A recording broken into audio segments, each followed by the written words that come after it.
Next question. Sita Company Limited issued 40,000 equity shares of rupees 100 each, payable as follows: 25 on application, 60 on allotment, 15 on first and final call. मतलब एक ही call है, वो first and final call है. Public applied for 38,000 shares. ध्यान दो, issue कितना किया था? Issued was 40,000 shares and public ने अप्लाई कितना किया है? 30,000 equity shares. Means what? It is over subscription और under subscription?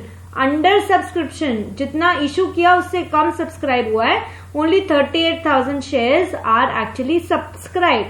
So, public applied for 38,000 equity shares and all applications were accepted to allot the shares. All sums due on allotment and calls were received. यानी कि allotment money का पूरा पैसा आ गया, calls का पूरा पैसा आ गया. Journalize the transactions in the books of Sita Company Limited. Okay. कोई भी क्वेश्चन है कंपनीज का, you will follow certain steps which I suggest. बिना स्टेप्स के क्वेश्चन सॉल्व नहीं करोगे. ओके, सो फर्स्ट स्टेप इस क्वेश्चन में जो है वो हम करेंगे सबसे पहले वर्किंग. देखो वर्किंग. अब यही स्टेप्स हमको हर क्वेश्चन में फॉलो करना है, इसलिए पे अटेंशन. सबसे पहले इशूड शेयर कितना है वो लिखो. Issued how much it is? It is 40,000 equity shares of rupees 100 each. So लिखो ऊपर 40,000 share for 100 each, that is 40 lakhs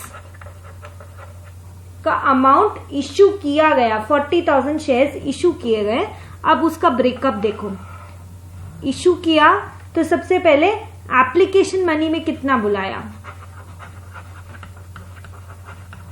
second is allotment में कितना है.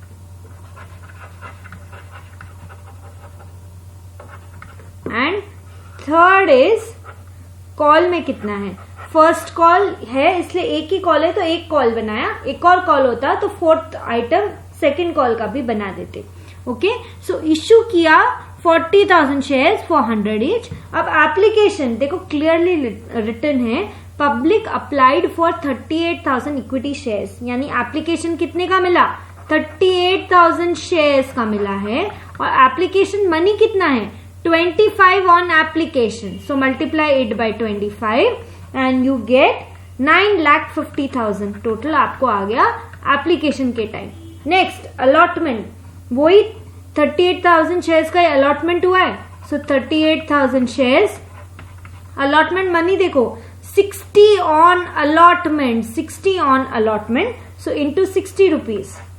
So that comes up to 228,000.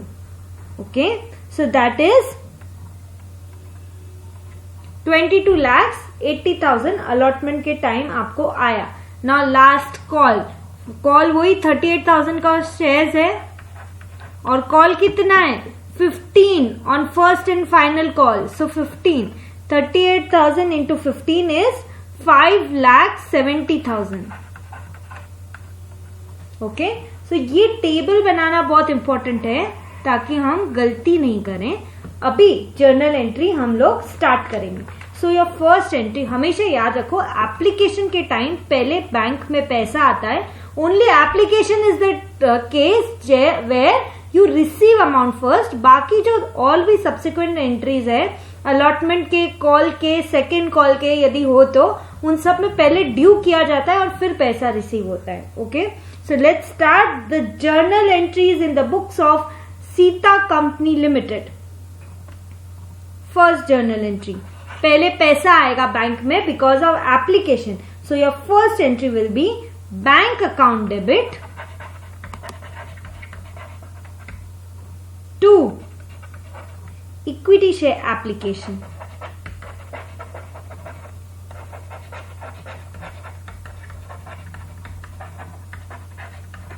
Okay, so equity share application में कितने? 38,000 application into 25, 9,50,000 bank में आ गया. Being application money received will be your narration and 9,50,000 will be your amount. एक बात ध्यान दो इधर कि इशू और एप्लीकेशन के शेयर्स, नंबर ऑफ शेयर्स में डिफरेंस है। तो बैंक में तो 38,000 शेयर्स का ही पैसा आएगा, हमेशा एप्लीकेशन का अमाउंट लो। Okay, so bank account debit 9,50,000 to equity share application 9,50,000 amount लिया हमने वर्किंग में से। सेकेंड एंट्री, अभी कैपिटल बढ़ेगी because of this, so equity share application account debit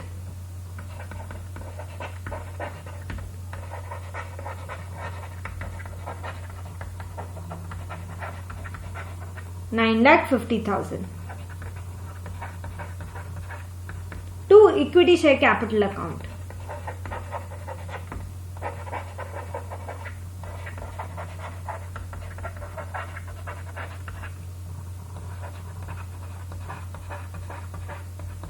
What is this? Being share application money transferred to capital account. Capital को credit किया अपने आप, वो क्रेडिट बैलेंस बढ़ गया बिकॉज कैपिटल का भी तो बैलेंस क्रेडिट ही होता है। ओके, अब कहां जाएंगे? Third entry. Third entry allotment की एंट्री है, बराबर है। So see the third entry over here. कितना? 38,000 शेयर्स 60 रुपीज से। So what will be your entry? Equity share allotment account debit. जैसे पहले ड्यू किया था एप्लीकेशन में, वैसे ही अलॉटमेंट में पहले ड्यू करो। So equity share allotment account debit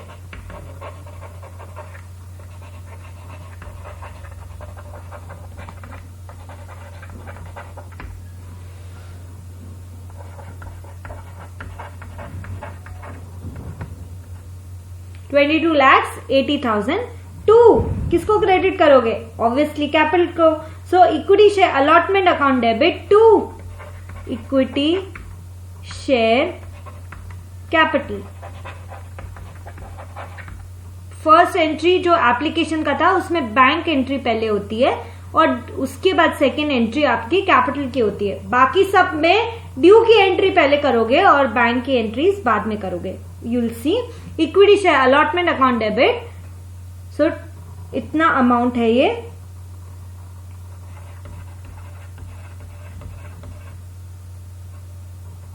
$22,80,000 equity share allotment account debit to equity share capital.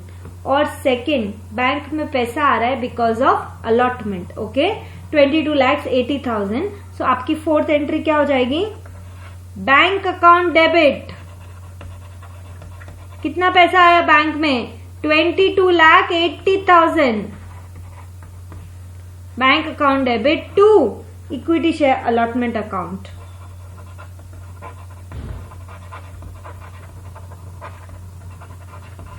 $22,80,000। Effect देखो, इक्विटी शेयर अलॉटमेंट डेबिट और इक्विटी शेयर अलॉटमेंट क्रेडिट हुआ। इफेक्ट क्या? बैंक में पैसा आ गया 22,80,000 और कैपिटल बढ़ गई 22,80,000 से। ओके, नाउ हमने ये अमाउंट उठाया यहां से। अब लास्ट एंट्री हमारी कॉल की एंट्री। पहले ड्यू करेंगे। सो लेट्स सी, कॉल का अमाउंट हमने कैलकुलेट किया था 38,000 शेयर्स वर्किंग में into 15 rupees is equal to 5,70,000। Okay, so पहले ड्यू करो कॉल को। सो ड्यू करने की कॉल को एंट्री क्या करोगे?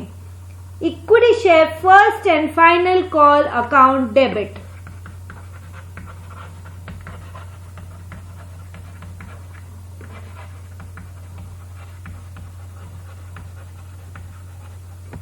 $5,70,000 equity share first and final call account debit 5,70,000 to equity share capital account.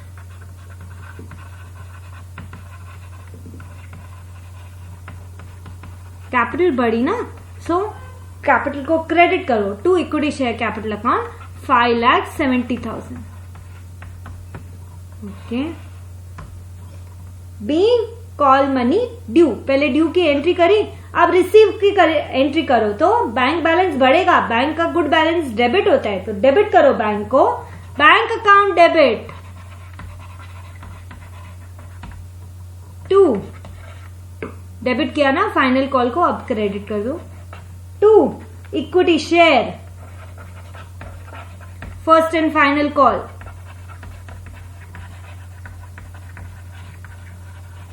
कितना? 5,70,000.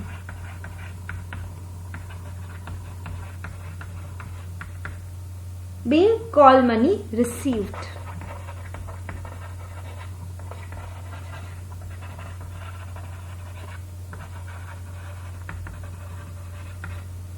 We'll do many more practical questions so that everything is set in mind.